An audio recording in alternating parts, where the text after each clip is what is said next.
नमस्कार, जय हिंद साथियों। आज हम आज़ादी के 76 वर्षों की उपलब्धियां और जश्न मना रहे हैं। भारत जो कि 15 अगस्त 1947 को अंग्रेजी दासता की गुलामों की जंजीरों को तोड़कर स्वतंत्र होता है। यदि हम इस भारत की बात करें तो भारत दुनिया के आप देखेंगे तो प्राचीनतम सभ्यताओं में से एक है। विश्व की प्राचीनतम सभ्यताएं मेसोपोटामिया की सभ्यताएं, मिस्र की सभ्यता, चीनी सभ्यता के समकालीन ही भारत में आपको सिंधु घाटी की सभ्यता देखने को मिलती है। आज से तकरीबन 5000 वर्ष पूर्व सिंधु घाटी सभ्यता जो कि सिंधु और उनकी सहायक नदियों के किनारे विकसित होती है। दुनिया की सबसे विकसित और नगरीय सभ्यता के रूप में हम इसे जानते हैं, जहां पर खाद्यान्न उत्पादन का अधिशेष है, औद्योगिक उत्पादन उन्नत अवस्था में है और विश्व के देशों के साथ व्यापार होता है। भारत में आप देखेंगे तो उसके बाद से निरंतर सभ्यताएं फलती फूलती रही है। सिंधु घाटी सभ्यता से लेकर लगातार आप देखिए वैदिक संस्कृति, मगध साम्राज्य और निरंतर कई ऐसे आपकी ऊंचाइयां भारत के इतिहास में हमें देखने को मिलती। इतना ही नहीं, भारत पर प्राचीन काल से ही आक्रांतों की बुरी नजर भी, आक्रमणकारियों की बुरी नजर भी पड़ती रही है, क्योंकि भारत की समृद्धि को देखकर विदेशी लालच की नजर से इसे लूटने के लिए पहुंचते। चाहे हम बात करें तो चौथी शताब्दी के उत्तरार्ध में भारत पर यूनान के शासक सिकंदर की बुरी नजर पड़ती है, लेकिन एक छोटे से कबीला के सरदार पौरस ने उस आक्रमण के या नापाक मंसूबों पर पानी फेर दिया और अदम्य वीरता का परिचय देते हुए युद्ध लड़ा। आगे हम देखें तो चंद्रगुप्त मौर्य, मगध सम्राट मौर्य ने भारत के उत्तर पश्चिमी क्षेत्रों को यूनानियों के चंगुल से मुक्त कराकर भारत का मुक्तिदाता बन जाता है। इसके बाद लगातार आप देखिए तो भारत पर विदेशियों की नजर पड़ती रहती है। बार बार भारत को लूटा गया, बहुत सारी चीजें हमने सही है। मध्यकाल में आप देखिए तो विदेशी आक्रांता अरब, तुर्क, मंगोल और उज्बेक, गजनी सभी आक्रमण करते हैं और भारत को सैकड़ों बार लूटा गया, लेकिन फिर भी भारत की ऐसी हस्ती है कि मिटती नहीं है।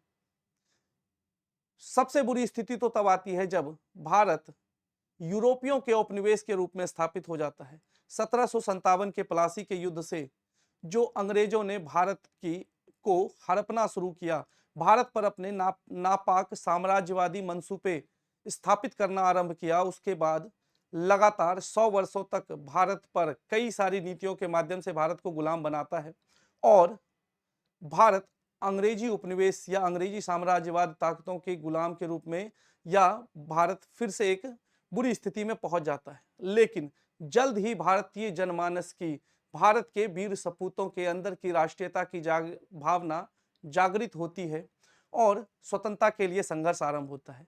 1857 ईस्वी में आप देखिए तो प्रथम स्वाधीनता संग्राम की अभिव्यक्ति होती है। 1857 ईस्वी में बिहार के बाबू वीर कुंवर सिंह, आपके उत्तर प्रदेश में कानपुर से आपके नाना साहब, दिल्ली में बख्त खां और कई अन्य जगहों पर बहुत सारे वीर सपूतों ने अपना बलिदान दिया। इसके बाद लगातार आप देखिएगा तो अंग्रेजों का विरोध आरंभ हो जाएगा। विभिन्न प्रकार के राजनीतिक विचारधाराओं के माध्यम से, विभिन्न प्रकार के क्रांतिकारियों के माध्यम से, उग्रवादियों के माध्यम से, उदारवादियों के माध्यम से भारत की आज़ादी की लड़ाई, जंगे आज़ादी आरंभ हो जाती है, जिसमें लाखों लोगों ने अपना सर्वोच्च बलिदान दिया है, प्राणों की आहुति दी है। चाहे हम बात करें 18 वर्षीय खुदीराम बोस की आहुति की, जो कि सबसे कम उम्र में फांसी पर हंसते हुए, मुस्कुराते हुए चढ़ जाता है। भारत को आजाद कराने के लिए बिरसा मुंडा नाम का एक युवक, जनजातीय युवक आंदोलन इस प्रकार आंदोलन छेड़ता है कि अंग्रेजों के पैर उखड़ जाते हैं। पारंपरिक हथियारों की मदद से बिरसा मुंडा ने अंग्रेजों को छोटा नागपुर के पठारी क्षेत्र में दक्षिणी बिहार में धूल चटा दिया था। इसके बाद आप देखिए तो बाल गंगाधर तिलक, बिपिन चंद्र पाल, लाला लाजपत राय, महात्मा गांधी, जवाहरलाल नेहरू, सरदार वल्लभ भाई पटेल सरीखे कांग्रेस के अंदर एक से एक नेतृत्व देने वाले लोग आते हैं। क्रांतिकारियों की बात करें तो क्रांतिकारियों के सिरमौर सरदार भगत सिंह, चंद्रशेखर आजाद, राम प्रसाद बिस्मिल, अशफाकुल्ला खां, राजेंद्र लहेरी सरीखे, ऐसे लाखों नाम है जो हमें याद नहीं है। उन्होंने अपना सर्वोच्च बलिदान दिया, तब जाकर अंग्रेजी दास्ता से भारत आज़ाद हो पाया है और भारत की वो जंजीर जो थी गुलामी की, भारत माता के जो जंजीरें थी गुलामी की, उससे मुक्ति मिलती है और भारत माता 15 अगस्त 1947 को खुली हवा में सांस लेती है। ये आज़ादी जो हमें मिलती है, ये आज़ादी जो हमें मिलती है, उसके लिए हमें बहुत सारी कुर्बानियाँ देनी पड़ती है, बहुत बलिदान देना पड़ता है। लाखों करोड़ों लोगों के बलिदान के बाद भी आज़ादी हमें एक दुखद घटना के साथ मिलती है। हमारी दोनों भुजाएं काट दी गई थी। पाकिस्तान और बांग्लादेश, जो वर्तमान बांग्लादेश है, ये दोनों हिस्से हमारे पूर्वी और पश्चिमी हिस्से को हमसे काट कर अलग कर दिया गया था। उस पीड़ा को सहते हुए भी भारत फिर से उठ खड़ा होता है और दुनिया के साथ कदम से कदम मिलाकर अपने सामाजिक आर्थिक विकास में लग जाता है। भारतीयों के जीवन में सबसे बड़ा ऐतिहासिक क्षण उस पल आया जब भारत को अपना एक नया संविधान मिला। भारत को अपना एक नया संविधान मिला। संविधान भारत का सर्वोच्च विधि है या फिर विधिक संहिता है। संविधान को भारत के संविधान सभा के द्वारा 26 नवंबर 1949 ईस्वी को अपनाया गया और 26 जनवरी 1950 ईस्वी में इसे लागू किया गया, जिससे शासन प्रशासन के प्रावधानों को और साथ साथ आप देखेंगे तो जनता को बहुत सारे अधिकार प्रदान किए गए और भारतीय राज्य की स्थापना एक लोकतांत्रिक धर्मनिरपेक्ष समाजवादी गणराज्य के रूप में होती। 1947 से लेकर लगातार आप देखेंगे तो इन 76 वर्षों में भारतीय लोकतंत्र कई उतार चढ़ावों के बावजूद लगातार मजबूत होता रहा है और भारतीय लोकतंत्र की उपलब्धियों को दुनिया में सराहा जाता है। विश्व के सबसे बड़े लोकतंत्र में आप देखेंगे तो सत्ता के हस्तांतरण बहुत आसानी से होते रहे हैं, जैसा कि हमें भारत के साथ आजाद होने वाले कई मुल्कों में दिखाई नहीं पड़ता है। लोकतंत्र की परंपरा हमारे संस्कृति का हिस्सा है। विश्व की सबसे प्राचीनतम जो गणराज्य या लोकतंत्रात्मक व्यवस्था है वो भारत में ही आपको दिखाई पड़ेगी। भारत में लिच्छवियों के यहाँ पर वज्जी संघ में आपको सबसे पहले लोकतंत्र दिखेगा। तो लोकतांत्रिक परंपराओं को भारत ने न केवल आज़ादी के बाद से लगातार मजबूत किया है, बल्कि दुनिया को लोकतंत्र की परंपरा में आस्था जगाने के लिए भी भारत का लगातार प्रयास रहता है। दुनिया भर में लोकतंत्र के संरक्षकों की पंक्ति में भारत हमेशा सबसे अग्रणी रहा है। भारत के आर्थिक विकास की रूपरेखा के क्रम में हम देखेंगे तो भारत में रेलवे का काफी विकास हुआ है। भारतीय रेलवे की स्थापना औपनिवेशिक रेलवे के आपके अवशेषों के ऊपर किया जाता है। वर्ष 1951 ईस्वी में आप देखिएगा तो भारतीय रेलवे का गठन होता है।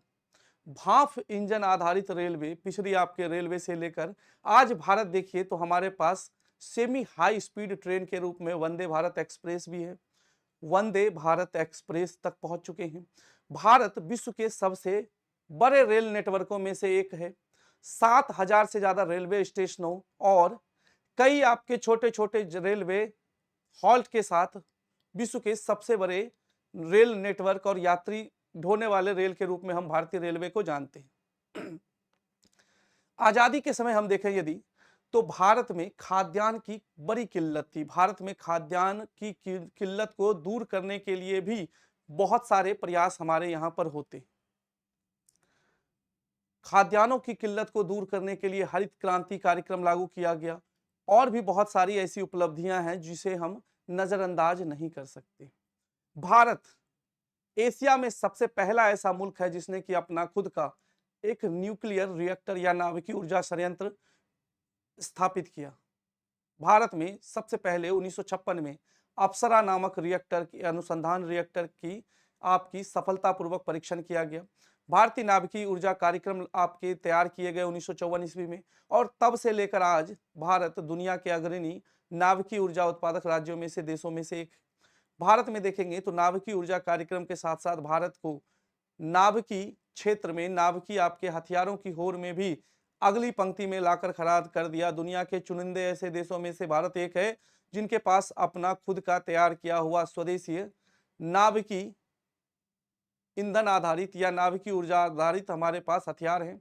नाभिकीय ऊर्जा या नाभिकीय हथियार सक्षम देश है भारत। इस क्रम में आप देखिएगा तो भारत के अपने रिएक्टर्स पर लगातार अनुसंधान भी चल रहे हैं। हमारे परमाणु ऊर्जा कार्यक्रम में परमाणु ऊर्जा के क्षेत्र में आत्मनिर्भरता हासिल करने के लिए भारत में थोरियम आधारित न्यूक्लियस पर रिएक्टर्स पर अनुसंधान लगातार रिसर्च चलते जा रहे हैं। भारत में 2/3 लोगों को सब्सिडाइज रेट पर कम कीमतों पर खाद्यान्न उपलब्ध करवाने के लिए और पोषण की सुरक्षा सुनिश्चित करने के लिए, खाद्य सुरक्षा सुनिश्चित करने के लिए वर्ष 2013 में खाद्य सुरक्षा अधिनियम लागू किया गया, जिसके माध्यम से देश की लगभग 2/3 आबादी को कवर किया गया, ताकि रात में कोई भी भारतवासी भूखा न सोए। ये उपलब्धियां रही है हमारी। इतना ही नहीं, बल्कि भारत दुनिया के उन देशों में शुमार है जिसकी अपनी आपके स्पेस के क्षेत्र में, स्पेस टेक्नोलॉजी के क्षेत्र में धमक है। चुनिंदा देशों में है जिसका अपना स्वदेशी प्रक्षेपण यान है। हमारा भारत का जो अंतरिक्ष कार्यक्रम है, जो कि इसरो की स्थापना के साथ 1969 में इसरो की स्थापना होती है और उसके साथ लगातार फलता फूलता जा रहा है। भारत ने पहली बार में चंद्रमा की सतह पर अपना मिशन भेजने में सफलता हासिल की थी। वर्ष 2008 में आपका चंद्रयान 1 को सफलतापूर्वक चंद्रमा के आपके परिधि के अंदर भेजा गया था, उसके ऑर्बिट में प्रक्षेपित किया गया था। वर्ष 2019 में भारत ने फिर से चंद्रयान 2 मिशन भेजे अंतरिक्ष में, जो कि आधा सफल रहा और चंद्रमा की सतह पर उतरने से पूर्व ही हमारा एक लैंडर वो असफल होता है और लैंडर जो है हमारा वो उतर नहीं पाता है चंद्रमा की सतह पर। लेकिन भारत की उस बढ़ते अंतरिक्ष के कदमों को रोक नहीं पाया। उस असफलता ने हमें और ज्यादा प्रोत्साहित किया और इसी वर्ष चंद महीनों पहले जुलाई के महीने में हमने सफलतापूर्वक चंद्रयान 3 को नए आपके लैंडर और रोवर के साथ चंद्रमा की सतह पर भेज दिया। भारत ने पहली बार में मंगल पर अपने ग्रह को भेजे, उपग्रह को भेजे। आज भारत के पास दुनिया के सबसे ज्यादा विश्वसनीय सैटेलाइट लॉन्च व्हीकल्स में से एक PSLV और सुदूर आपके अंतरिक्ष में 36,000 किलोमीटर के ऑर्बिट तक भारी से भारी संचार उपग्रहों को प्रक्षेपित करने के लिए GSLV हमारे पास है। ये दोनों दुनिया के सबसे विश्वसनीय रॉकेट में से एक हैं। तो भारतीय अंतरिक्ष के क्षेत्र में भी हमारी उपलब्धि है, न केवल सराहनीय है, बल्कि हम दुनिया को वैश्विक आपकी शक्तियों को बराबर कंपीट कर रहे हैं, उनके साथ कदम से कदम मिलाकर आगे चल रहे हैं। इन वर्षों में आप देखिएगा तो भारत ने रक्षा के क्षेत्र में भी दुनिया के आपके सुपर पावरों में भारत को लाकर खड़ा कर दिया है। हमारे भारत के रक्षा वैज्ञानिकों ने, मिसाइल मैनों ने मिलकर भारतीय रक्षा को, भारतीय सेना को वो शक्ति प्रदान की कि global fire power index, Asia power fire index के अनुसार भारत विश्व का चौथा सबसे बड़ा शक्ति है। हमारी मिलिट्री क्षमता को देखेंगे तो हमारे पास विश्व की सबसे बड़ी थल सेना है। हमारे पास सक्षम नौसेना और वायुसेना है, जिनके पास अंतर महाद्वीपीय बैलिस्टिक मिसाइल को लॉन्च करने के लिए मिसाइल है। हमारे पास अग्नि 5, हमारे पास नाभिकीय पनडुब्बी है, हमारे पास विमान वाहक पोत है और हवा में तो हमसे कोई मुकाबला कर ही नहीं सकता है। हवा में हम देखेंगे तो राफेल, सुखई, मिराज, जैगुआर, तेजस जैसे हमारे पास अत्याधुनिक कॉम्बैट हथियार हैं। और ये जो शक्तियां हासिल की है भारत ने, वो यूं ही नहीं हासिल की है। भारत को ये शक्ति इसलिए हासिल करना पड़ा क्योंकि भारत की आजादी के चंद वर्षों बाद ही हमारे पड़ोसियों की नापाक नजर फिर से हमारे धरती पर पड़ती है। हमें 1948 में, जो कि गोरिल्ला युद्ध पाकिस्तान के तरफ से हम पर लादा गया, 1962 में चीन के पीठ में छुरा भोंकने की घटना हो, या फिर 1965 में पाकिस्तान के साथ युद्ध हो, 1971 में बांग्लादेश की स्वतंत्रता को लेकर आंदोलन हो जिसमें भारतीय सेना ने भाग लिया था और पाकिस्तान के बड़ी सेना को सरेंडर करने पर विवश किया था, या हम 1999 के आपके पाकिस्तान के उस नापाक इरादे की बात करें, उन सब को भारतीय सेनाओं ने बहुत ही वीरतापूर्वक आपके नाकाम कर दिया और भारत को एशिया ही नहीं बल्कि दुनिया के सबसे शक्तिशाली मुल्कों में लाकर खड़ा कर दिया है। आज भारत की तरफ उठने वाली हर एक नापाक इरादों को भारतीय सेना बहुत ही आसानी से कुचलने में सक्षम है। खेल के यदि हम परिदृश्य में देखें तो आजादी के 76 वर्षों में खेल परिदृश्य में भी हमारे यहाँ पर बहुत ज्यादा क्या हुई है, प्रगति हुई है। खेल को देखें तो आज हम क्रिकेट हो, हॉकी हो, फुटबॉल हो, बैडमिंटन हो, लॉन टेनिस हो, शतरंज हो या फिर ओलंपिक हो, कॉमनवेल्थ हो, हर एक जगह पर भारतीयों ने भारत का सर मस्तक गर्व से ऊंचा किया है। रिसेंटली यदि हम बात करें तो रिसेंट में आपने देखा होगा कि टोक्यो ओलंपिक में हमारे सूरमाओं ने, टोक्यो ओलंपिक में हमारे भारत के सूरमाओं ने, मैं सूरमा कहता हूं इन्हें, चाहे मैं बात करूं नीरज चोपड़ा की या मैं बात करूं वेट लिफ्टर मीराबाई चानू की, इन्होंने आपके पदक दिलाकर भारत को, भारत का मस्तक गर्व से ऊंचा किया है। 2020 का जो टोक्यो ओलंपिक है वो भारत के सबसे सफल टोक्यो ओलंपिक्स या ओलंपिक अभियानों में से एक है। उसके बाद 2022 में कॉमनवेल्थ गेम की बात हो, एशियाई चैंपियनशिप की बात हो या फिर अन्य जितने भी एथलेटिक्स के आपके टूर्नामेंट हैं, हर जगह पर भारत अग्रणी पंक्ति में आकर खड़ा होता है। भारत ने क्रिकेट जगत में आप देखिएगा तो 1983 में, 1983 ईस्वी में पहली बार स्वर आपका वर्ल्ड कप विजेता टीम वेस्ट इंडीज को पराजित करके सबको अचंभित कर दिया और हम भारत 1983 में क्रिकेट विश्व कप विजेता टीम बनकर उभरते हैं जिसके कप्तान कपिल देव जी हैं। ये हमारी खेल की उपलब्धि है। और 1983 के विश्व कप विजय का जो अभियान है वो तो बस शुरुआत थी। वर्ष 2007 में भारत ने पहला टी20 का टूर्नामेंट भी महेंद्र सिंह धोनी के नेतृत्व में जीत लिया। महेंद्र सिंह आपके धोनी के नेतृत्व में ही भारतीय टीम ने भारत की मेजबानी में आयोजित 2011 के विश्व कप को जीतकर हम सभी भारतवासियों के आंखों में एक सपना सा जगा दिया। भारतवासियों को अपने ऊपर गर्व करने के लिए वो खुशी दी, वो पल दी, वो पल आप याद कर सकते हैं 2011 के विश्व कप विजय के बाद का जो पल था भारतवासियों के लिए। ये सारी हमारी लगातार भारत की उपलब्धि रही है। और इतना ही नहीं, रोजगार के क्षेत्र की यदि हम बात करें तो रोजगार के क्षेत्र में भी भारतीयों ने बहुत प्रगति की है। रोजगार के क्षेत्र में देखें आप तो आज दुनिया के स्टार्टअप इकोसिस्टम में भारत अग्रणी पंक्तियों में खड़ा है। एमएनसी की संख्या हो या नए नए कॉर्पोरेट्स घराने हो, सॉफ्टवेयर पावर की बात हो या हार्डवेयर की बात हो, स्टील इंडस्ट्री की बात हो, हर क्षेत्र में भारतीय दुनिया के साथ कदम से कदम मिलाकर compete कर रहा है। विश्व के जो आपके विकसित देश हैं उनके साथ हम अगली पंक्तियों में आकर खड़े हो गए हैं। और आज वो अवसर आ चुका है जब भारत और भारतवासी गर्व से मस्तक ऊंचा करके कह सकता है कि नहीं, अब हम वैश्विक पटल पर दुनिया को नेतृत्व प्रदान करने में सक्षम हैं। हम विश्व गुरु बनने में सक्षम है। आज भारत दुनिया की परचेजिंग पावर पैरिटी के आधार पर तीसरी सबसे बड़ी अर्थव्यवस्था है और पांचवी विश्व की सबसे बड़ी अर्थव्यवस्था जीडीपी के आधार पर बन चुका है।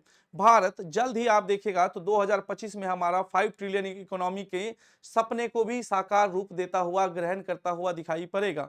भारत में बात करें तो स्टार्टअप्स के क्षेत्र पर नए नए नवाचारी उद्यमी और युवाओं को सामने आते हुए देखकर बहुत ही उल्लास होता है। इन युवाओं में न केवल पुरुष बल्कि महिलाएं भी साथ साथ कदम मिलाकर आपका मुकाबला कर रही है। महिलाओं की बात करें तो आपके 50 वर्ष की एक महिला जिन्होंने, फाल्गुनी नायर ने, जिन्होंने क्या किया तो नायका जैसे एक वैश्विक आपके फैशन ब्रांड को खड़ा कर दिया। मीराबाई चानू की बात कीजिए, खेल के आपके परिदृश्य में महिलाओं के लिए एक स्थान बनाया। चाहे हम महिला फाइटर विमान फाइटर पायलट भावना कंठ की बात करें तो उन्होंने भी भारत की सभी महिलाओं को सर ऊंचा करके पुरुषों के साथ समानता के साथ चलने का वो अवसर प्रदान किया।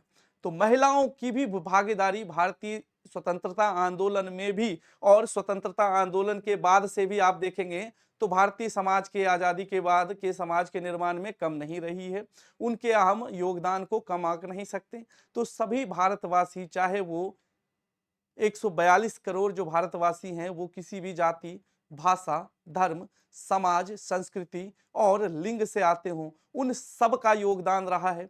भारत की इस अतुल्य विविधता भरी आपकी एकता को हम नमन करते हैं और उस अखंड भारत को सलाम करते हैं जो हमारा सपना है, जिसमें कि पूरे आपके देश के सभी भारतवासी के बीच एक एकता की भावना बनी रहेगी और आपस में जो भाईचारा है, जो हमारी संस्कृति की विशेष पहचान है, जो सामाजिक सौहार्द हमारे भारत में दिखाई पड़ता है। दुनिया के विभिन्न संप्रदायों को हमने खुले मन से जगह दी है, विभिन्न विचारधारा को हमने खुले दिल से स्वीकार किया है और अपने मन और दिल दोनों को खोलकर सबको गले लगाया है। और यही कारण है कि एक ह्यूज डाइवर्सिफाइड कंट्री में भी एक एकता है जो कि दुनिया को अचंभित करता है। दुनिया आश्चर्य से देखती है कि इतने विविधता वाले देश को कैसे, कौन सी शक्ति है जो कि बांधे हुए है, और वो शक्ति है हमारे खुले मन की शक्ति, हमारे खुले मस्तिष्क की शक्ति। और उस शक्ति के बल पर ही भारत ने आज ये उपलब्धियां हासिल की है। इसके अलावा आजादी के 75 वर्षों में शिक्षा, स्वास्थ्य, बैंकिंग, परिवहन सेवा, इंटरनेट कनेक्टिविटी, मीडिया सहित अन्य कई क्षेत्रों में हमने आमूल-चूल परिवर्तन महसूस किए हैं। और वैश्विक महामारी की स्थिति में भी जिस तरह भारतवासियों ने एक दूसरे का साथ दिया और उस समस्या से हमने बहुत आसानी से हम उबर पाए, तो इसलिए भारतवासियों को अपने इन 76 वर्षों की आजादी के उपलब्धियों पर मैं नमन करता हूं और सभी भारतवासियों को स्वाधीनता दिवस की शुभकामनाएं देता हूं।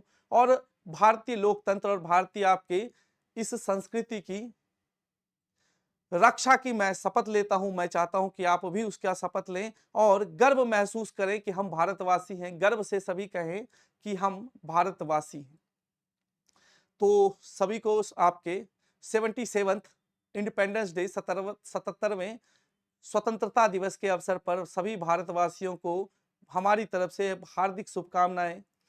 साथ में मैं आपको बताना चाहूंगा कि सुपर कोचिंग बिहार जो है वो आपको इंडिपेंडेंस डे के रूप अवसर पर उपहार स्वरूप आजादी के सेल के तहत कुछ उपहार दे रही है। और क्या है वो उपहार?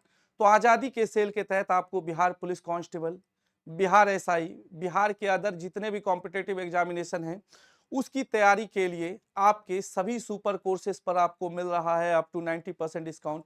साथ में आपको इसमें मिलेगा एक्स्ट्रा सब्सक्रिप्शन वैलिडिटी, 6 मंथ की extra subscription validity Bihar SI के आपके कोर्सेज पर।